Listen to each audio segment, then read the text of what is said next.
Welcome to Kenton's videos. Enjoy the video. You begin by confirming prerequisites and taking the first actionable steps. Make sure your watch battery is at least 50% and paired with the phone. Once paired, enable location and background app refresh. This lets the watch access GPS continuously. Open the watch's GPS or workout app and select the activity, run, hike, or bike because the app optimizes sampling for each. Finally, set GPS mode. Choose high accuracy for once done with the basics, you focus on getting a reliable GPS lock and optimizing tracking. Move to an open area and wait 30 to 60 seconds.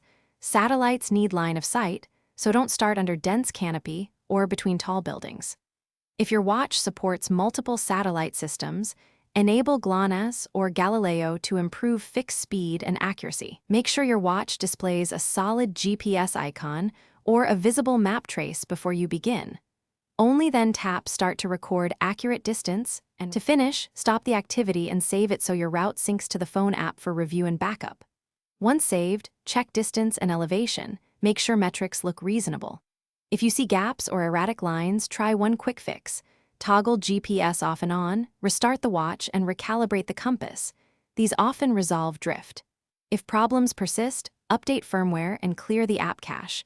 Then contact support since lingering issues may indicate a hardware fault.